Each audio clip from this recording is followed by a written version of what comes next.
ahí en Génesis, y yo quiero hablar acerca de las mamás, de las madres, y en verdad es un día muy especial. Ayer que anduvimos también un poquito ahí repartiendo flores con de flocos, pues vemos la importancia que se le da aquí en México a esta celebración, porque en verdad creo que es una manera tan especial de poder agradecerle a las mamás y saber que no es suficiente. Un día no es suficiente, ¿verdad? No es suficiente por todo lo que hacen por nosotros. Y yo estaba meditando, hermanos, cómo el Señor pudo hacer que el ser humano llegara a este mundo de muchas maneras.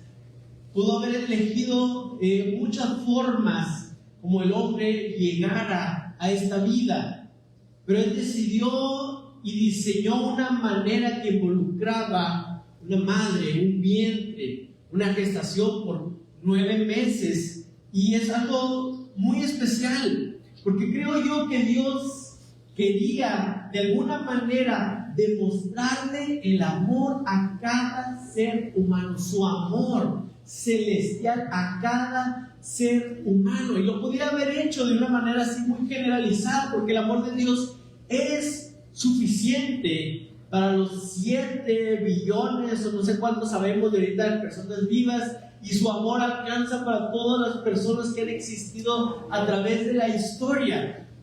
Pero Él quería hacerlo de una manera muy única y personal para cada uno de nosotros. Así que Él diseñó ese vínculo tan especial, tan fuerte y tan profundo entre una madre y su hijo, para poder expresar, para que fuera una expresión de su amor, empaquetada, envuelta especialmente para ti. Y cada madre, hermanos, tiene este ministerio de extender el amor de Dios a este mundo. Y qué precioso saber que las ha escogido como parte de su plan para extender su amor, hermanos. Y bueno, le damos tantas gracias a Dios por la vida de nuestras mamás. Yo le doy gracias a Dios por la vida de mi mamá, porque ha sido una mujer fiel, ha sido una mujer que nos encaminó y que se preocupó no solamente por enseñarnos el camino del Señor, sino por vivirlo, por transmitirlo por medio de su ejemplo, de su vida, en una constante, en algo diario. No era algo que solamente empezaba en una reunión de la iglesia y terminaba cuando llegábamos a la casa, sino que era algo que sucedía todos los días. Yo le doy muchas gracias a Dios por la vida de mi mamá, de mis 2 abuelas, mi abuelita Rosa, que está aquí, por el testimonio que el Señor nos ha dado como familia a través de ella, pero también por mi abuelita Eva, la mamá de mi papá, que yo siempre la recuerdo cantando himnos, y me sorprendía cómo ella se recordaba tantas estrofas de los himnos, y siempre fue una bendición, y estamos muy agradecidos, hermanos. Y hay mucho que hablar acerca de los demás. En la Biblia encontramos varios ejemplos de madres que fueron ejemplares, que fueron usadas por Dios para cumplir sus propósitos, de los propósitos más tremendos y fuertes a la vista de cualquier persona, como de propósitos que parecía que no tenían ninguna relevancia, pero que en la historia de la Biblia tienen una trascendencia histórica. Y hermanos, orando también ahí por el mensaje para este día, hermanos, Dios me llevó a recordar la historia de una madre en Génesis que quería utilizar a sus hijos para obtener el amor que ella sentía que le faltaba. Y eso es Lea, hermanos, y lo encontramos ahí en la historia de Jacob. Poquito después de que Jacob tiene que huir y encuentra en la tierra de donde había salido su mamá a su tío Labán. Y vamos a leer desde el versículo 31 del capítulo 29, hermanos. Dice Génesis 29, versículo 31. Y vio Jehová que Lea era menospreciada y le dio hijos, pero Raquel era estéril. Y concibió Lea y dio a luz un hijo y llamó su nombre Rubén, porque dijo: ha mirado Jehová mi aflicción, ahora por tanto me amará mi marido. Concibió otra vez y dio a luz un hijo y dijo: por cuanto oyó Jehová que yo era menospreciada, me ha dado también este. Y llamó su nombre Simeón. Y concibió otra vez y dio a luz un hijo y dijo: ahora, esta vez se unirá mi marido conmigo, porque le he dado a luz 3 hijos. Por tanto llamó su nombre Leví. Concibió otra vez y dio a luz un hijo y dijo: esta vez alabaré a Jehová. Por esto llamó su nombre Judá, y dejó de dar a luz.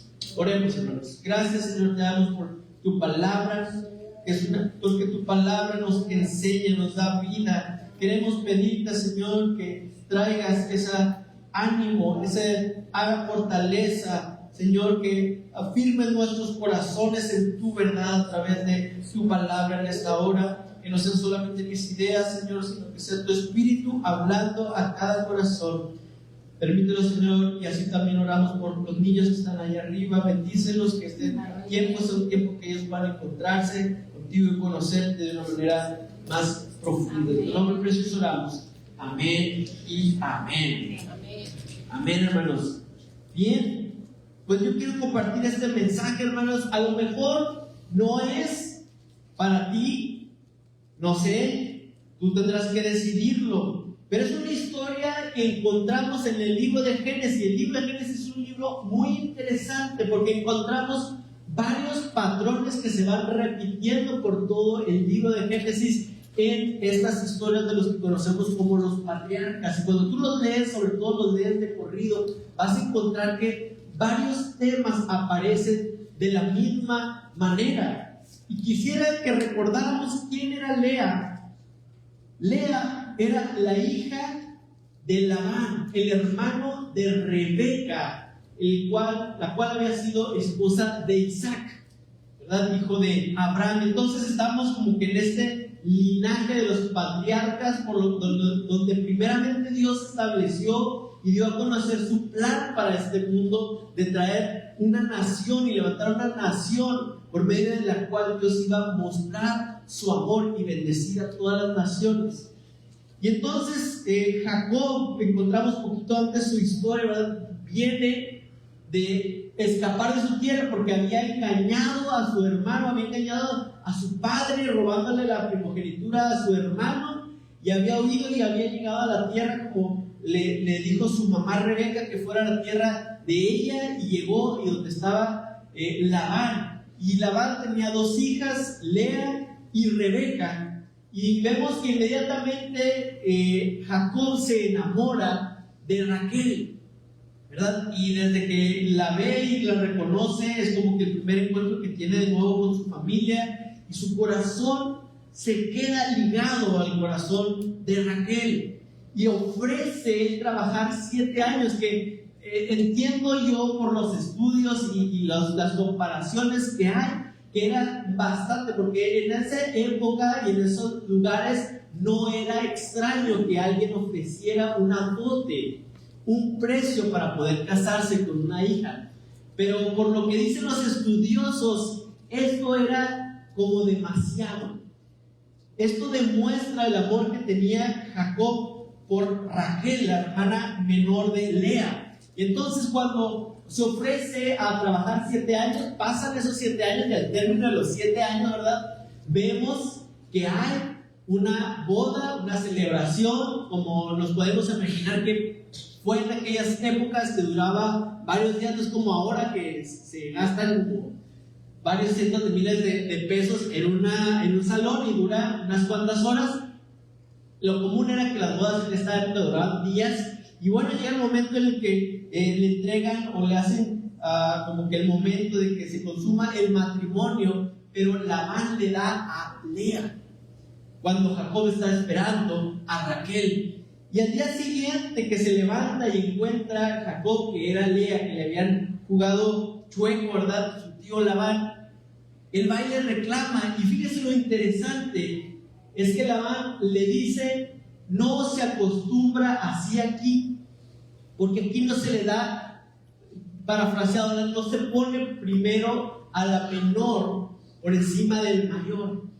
Y yo creo que Jacob escuchó esto y no le quedó otra más que admitir que era exactamente lo que él había hecho en su casa. Él había tratado de suplantar, él había engañado a su padre. Y así como Jacob en la oscuridad de la noche tal vez no supo reconocer una hermana de la otra, él se identificó con su padre, que en medio de la oscuridad de su ceguera no supo identificar un hijo del otro. Y cuando probablemente Jacob llamaba por su nombre a Raquel, Lea no le dijo nada, no le hizo saber que era Lea, de la misma manera que Jacob no le hizo saber a su padre que cuando él le llamaba a Esaú, era él el que estaba contestando. Y encontramos desde aquí, hermanos, que Lea se quedó atrapada en una lucha de poderes, ¿verdad? Porque yo creo, y por lo que intuimos del texto, que Lea sí amaba a Jacob. Lea sí tenía un sentimiento y su corazón se había apegado a Jacob, y ella quería y anhelaba el amor de ese hombre que había llegado de tierras lejanas de Jacob. Pero ella se sintió rechazada, y ella vio, hermanos, en sus hijos la posibilidad de obtener el amor que tanto ella quería.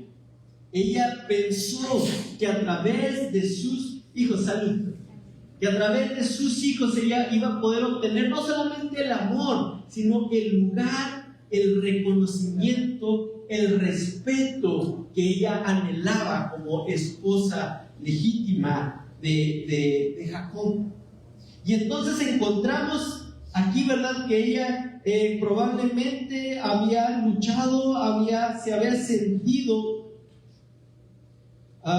probablemente esos 7 años ella veía cómo Jacob trataba a su hermana. Ella sabía que ella estaba trabajando Jacob por Raquel, y entonces ella se sentía a la sombra de su hermana. Y cuando llega el momento de que se casan y empieza a dar luz, y dice que es Dios el que vio que era menospreciada, y Lea entendió eso. Lea entendió que Dios estaba involucrado en el asunto, y que Dios estaba mirando ese anhelo de obtener un amor de Jacob, y le da un hijo. Y entonces Lea empieza, ¿verdad? Dice, porque Jehová ha mirado mi aflicción.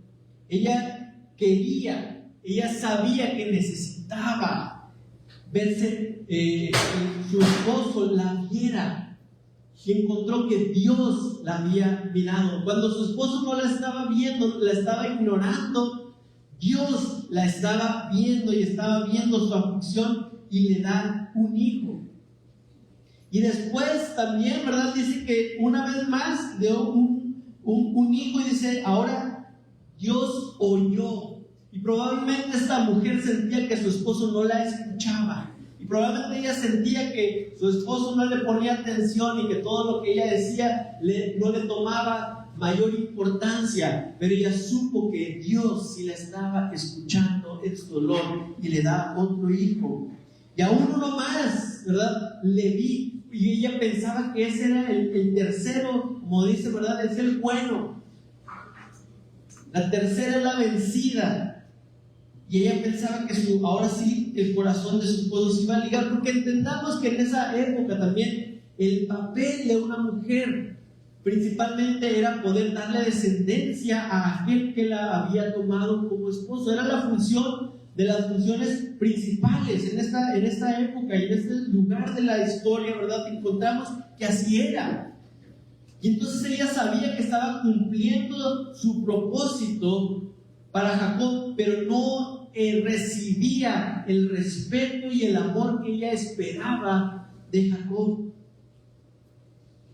Y hermanas, no sé hasta qué punto ustedes lo hayan sentido así, pero tal vez puedes pensar en alguien que sí lo haya vivido así, y es que pone en sus hijos todas sus expectativas y sus sueños, y quiere utilizar a sus hijos como el medio por el cual ellas van a obtener el reconocimiento, el respeto, la validación externa que sienten que necesitan.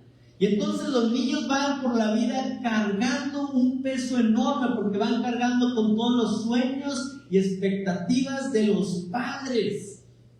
Y así van creciendo, y así va siendo la educación, y es como una construcción que, si de los cimientos están débiles, las paredes va a llegar a un momento que se van a empezar a agrietar, se van a empezar a cuartear, van a estar débiles, y va a llegar un momento en el que se tiene que considerar si algo se tiene que hacer antes de que se derribe esa construcción. Porque en realidad, hermanos, Lea estaba buscando y no veía solamente a sus hijos, ¿verdad? Y no encontraba solamente la satisfacción, el gozo de tener un nuevo hijo, sino que veía a sus hijos como el medio, como el camino, como parte de una escalera para alcanzar lo que ella quería. Era un medio por el cual ella iba a alcanzar eso.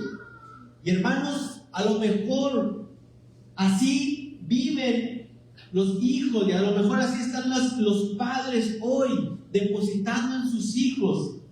Y necesitamos entender qué es lo que nos dice esta palabra, este mensaje, hermanos, para nosotros hoy en día. Porque no sé cuántas mujeres y personas en general lean hoy la Biblia, lean un libro como el de Génesis y digan: qué retrógrada este libro, hablando acerca de venta de novias y de esclavitud y todas estas historias que están bien fuertes.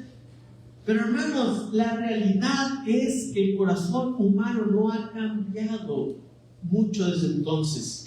Hay sueños y anhelos que tenemos en nuestro corazón y los usamos a otras personas para obtenerlas. Y muchas madres a lo mejor van caminando así por la vida, y déjenme decirle algo: no hay manera de compensar todo el trabajo que hacen. No hay cantidad de bailables del ratón vaquero que puedan compensar todo lo que ustedes hacen por sus hijos.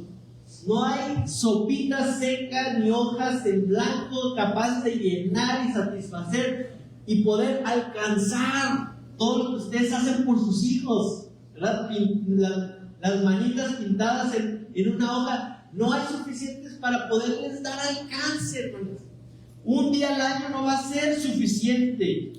Y el problema está en que si tú esperas y tienes la expectativa que tus hijos llenen una necesidad que viene de lo más profundo, nunca va a ser suficiente, y por el contrario empieza a generar una amargura, empieza a generar un enojo, una frustración que va generando una raíz de amargura que puede echar a perder toda la vida.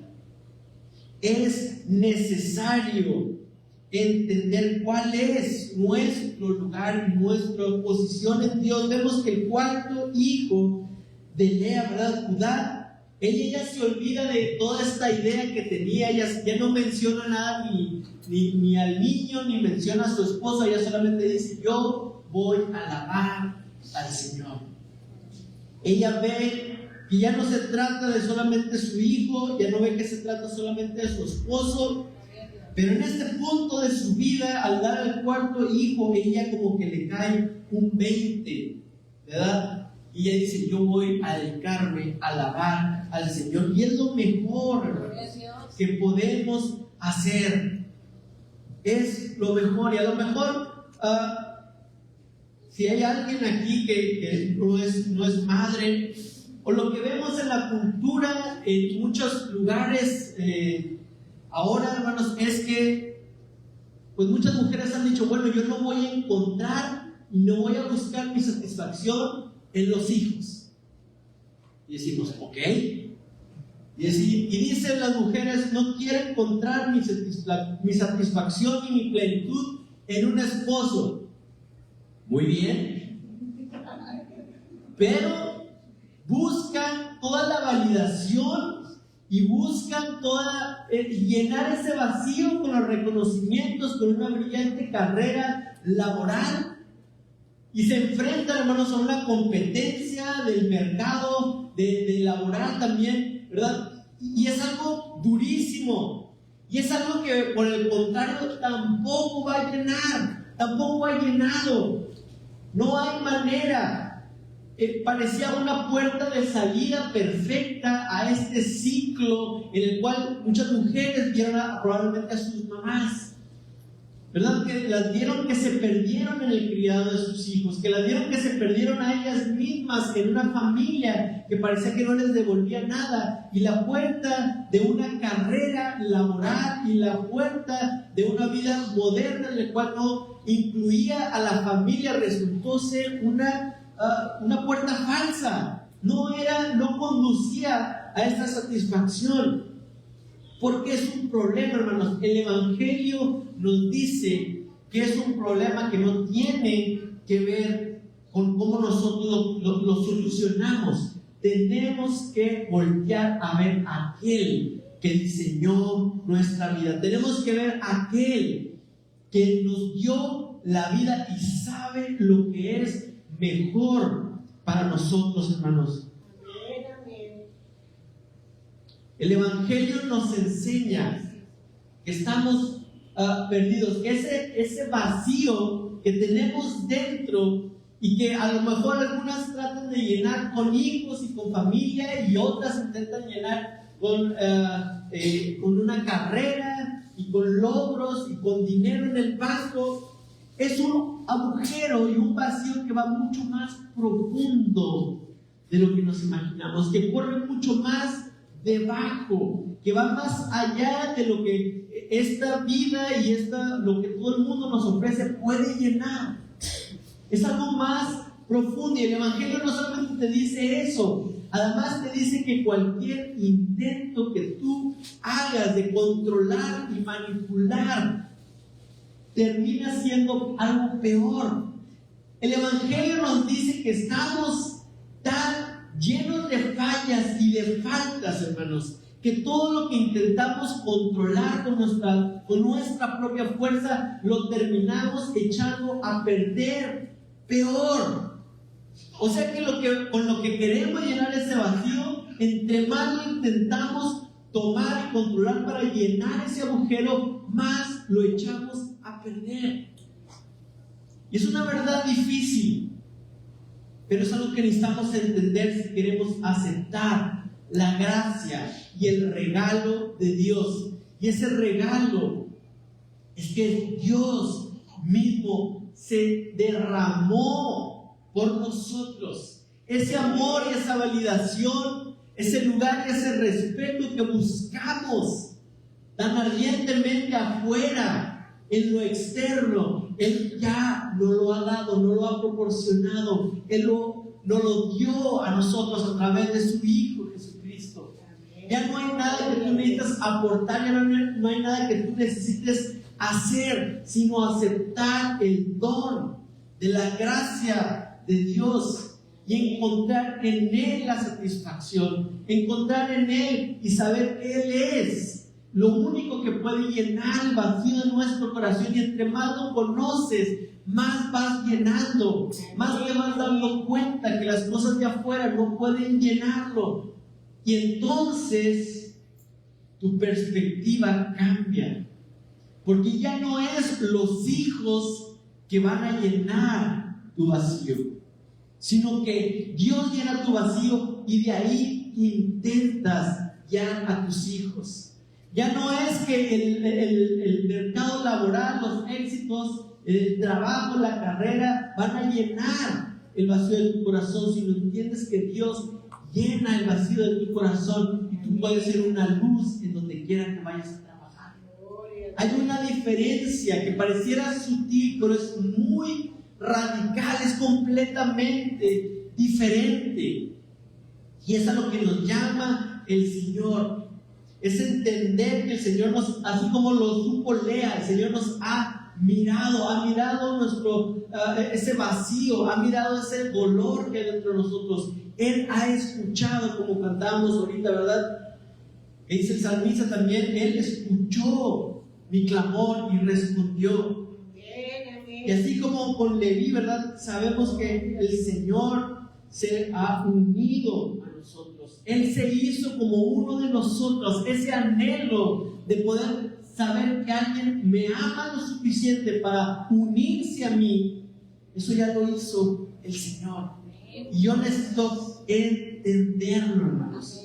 Eso es el Evangelio, eso es saber lo que el Señor tenía planeado para nosotros, no andarlo buscando afuera.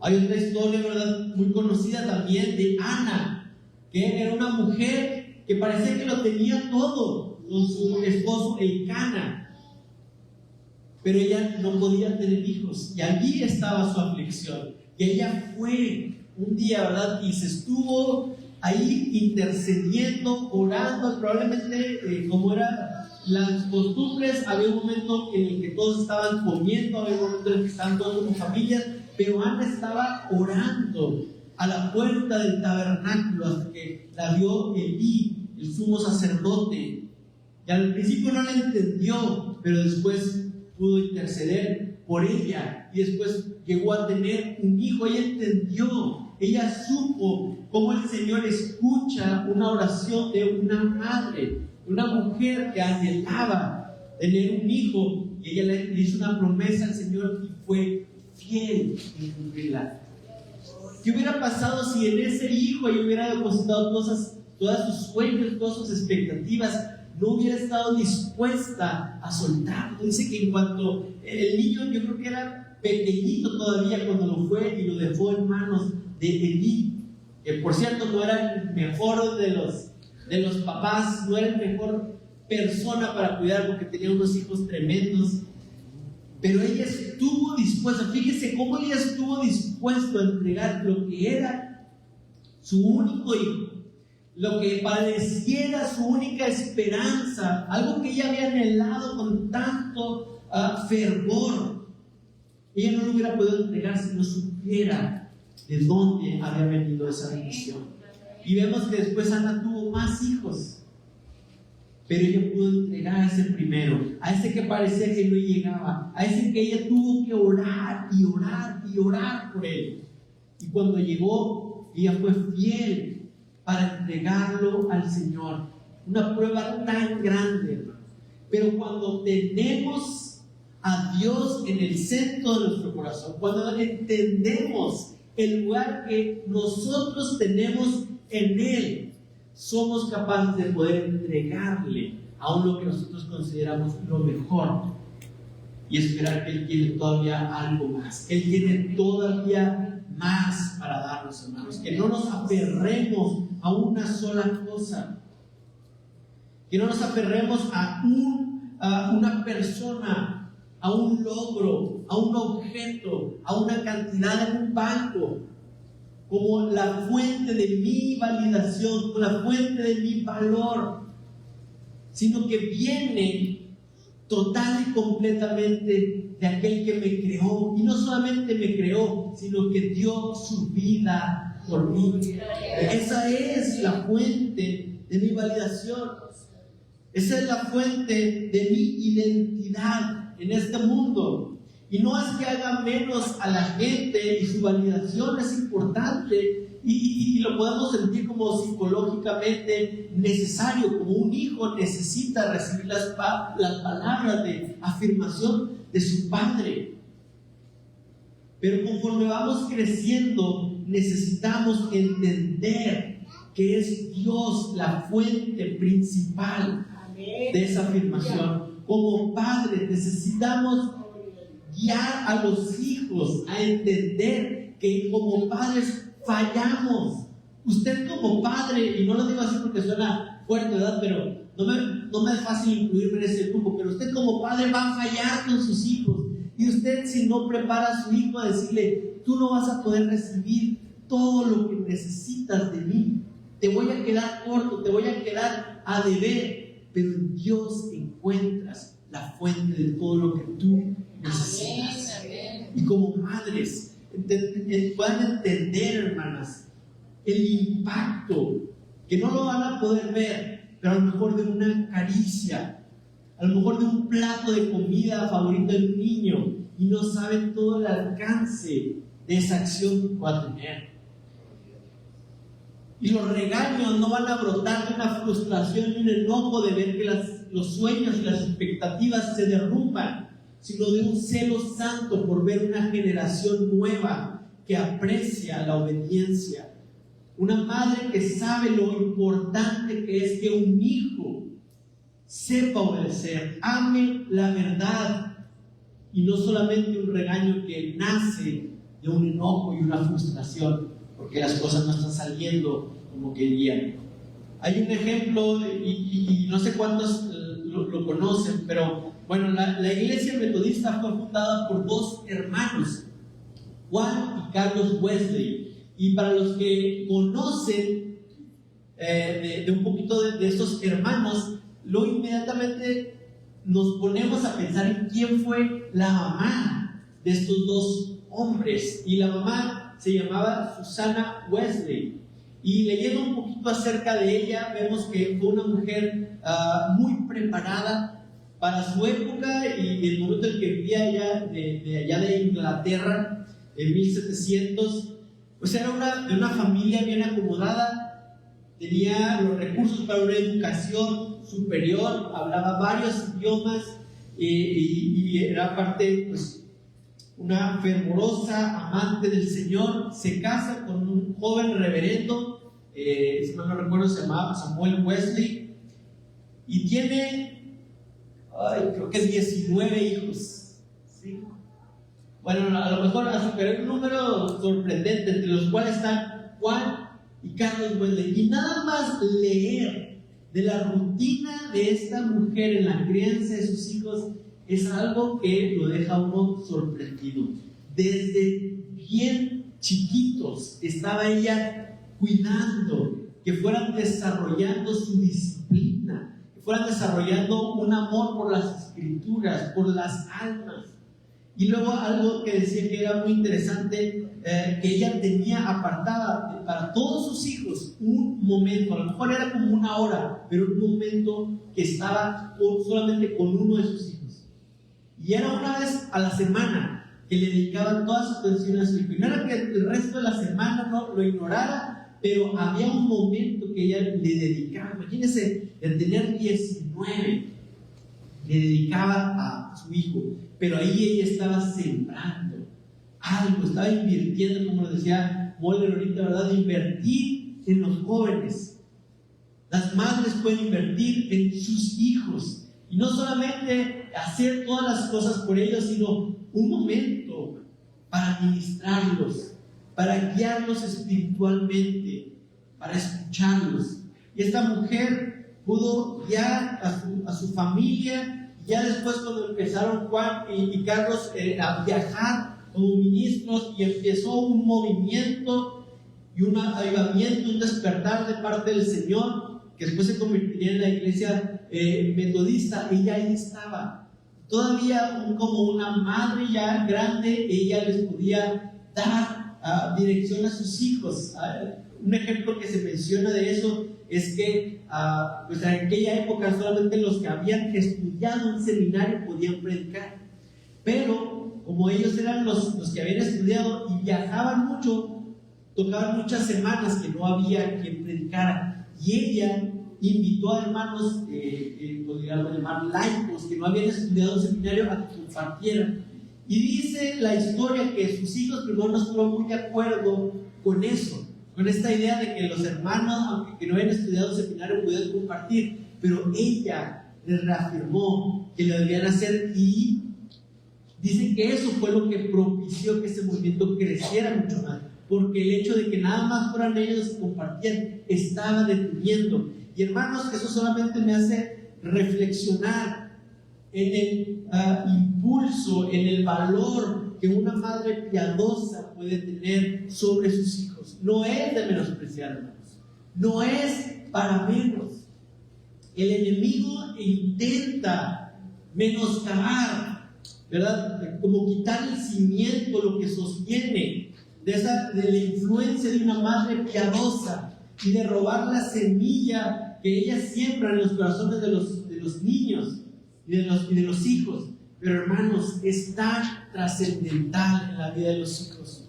Y yo no sé en qué punto pueden estar tus hijos, si están chiquitos, si ya son adolescentes, son jóvenes o si ya son adultos. Pero también creo en el poder de una madre que ora por sus hijos. Hay algo muy poderoso, y el enemigo va a traer y va a intentar. Su mejor segundo argumento es traer desánimo al corazón de una madre para que no ore por su hijo. Pero en realidad ahí es algo tan poderoso. No lo dejen de hacer. No dejen de levantar a sus hijos en oración. Es muy importante, hermanas. No solamente como lean al principio, ¿verdad? Pensando que sus hijos le van a dar todas esas, van a cumplir todas esas expectativas, sino entender que ustedes trabajan en conjunto en un plan perfecto de Dios para las nuevas generaciones. Solamente Él sabe lo que quiere hacer, hermanos, y las ha escogido a ustedes para poder cumplir ese plan. Las ha escogido a ustedes por las características que tienen, porque sus hijos necesitaban las características, incluso me atrevería a decir, aún de sus fallas, Dios las usa y eran necesarias para guiar a sus hijos a donde ellos tienen que llegar. Entonces, hermanos, que no sea un tema de desánimo, que no sea un tema de falsas expectativas, sino que sepan cómo Dios las ha escogido para manifestar su amor al mundo. Dios las ha escogido para preparar una nueva generación y hacer algo que probablemente solamente la eternidad pueda revelar completamente la influencia que tuvieron ustedes en la historia de la humanidad. Amén. Pongámonos de pie. Me gustaría poder orar por cada madre en este lugar. Y si tú estás atravesando por un momento de duda, si tú estás atravesando por un momento de dolor, de frustración, que tú puedas levantar tus manos y entregarlo al Señor. Saber que tu validación, saber que tu valor, tu identidad, tu reconocimiento o tu amor no va a provenir solamente de tus hijos, sino del Dios que te creó y que murió por ti. En Él encuentras, en Él vas a encontrar todo lo que tu corazón anhela y busca. Nada más va a poder llenarlo, nada más va a poder satisfacerlo. Y por el contrario, te va a permitir, cuando tú recibas ese amor, cuando tú recibas del Señor ese amor que Él tiene para ti, vas a poder compartirlo con tus hijos sin esperar algo a cambio, sin esperar algo en específico, sino poder compartirlo como el Padre de las luces nos ha dado. Y dice que Él envía su lluvia sobre buenos y malos, sobre justos e injustos. Señor, yo te pido que tú traigas nuevas fuerzas, que tú traigas ánimo al corazón de cada una de mis hermanas, Señor, al pelear una batalla por sus hijos, en la etapa en la que se encuentren, siendo niños, siendo jóvenes, adolescentes, siendo adultos. Señor, que tú traigas ánimo y saber que estás trabajando en conjunto con ellas por la siguiente generación, para levantar una generación que ame la verdad, que sepa el valor de la obediencia y pueda rechazar la mentira y la rebeldía. Señor, libera los corazones de frustración. Libera, Señor, trae sanidad en sus corazones, en sus mentes, que puedan ver a sus hijos. Señor, ser humano que tú creaste y que tú los amas más que ellas, que tú tienes un plan mejor que el que ellas puedan tener para sus hijos, Señor, que puedan confiar en ti, puedan caminar en ti, puedan saber que tú tienes la última palabra. Señor, que ellas no se cansen de pelear esa buena batalla por sus hijos, de saber que el impacto que puede tener una palabra de ellas, una caricia a sus hijos, un plato de comida, o cada vez, Señor, que lavan su ropa o alzan su cuarto, no lo hacen solamente por ellos, sino que están trabajando de la mano contigo, del Padre que nos ama y lo entregó todo sin esperar nada a cambio, solamente dejó la mano extendida para que nosotros en nuestro momento nos acercáramos a Él. Gracias, Señor, te doy por cada una de ellas, porque yo sé que hasta ahorita ellas han hecho un gran trabajo, un gran esfuerzo. Tú has estado detrás de cada uno de sus esfuerzos, Señor, porque eran tus hijos. Pero que ellas puedan saber que tú eres el que tienes esa última palabra. Que tienen en ti, Señor, que van a poner en ti su confianza plena para guiar a la siguiente generación.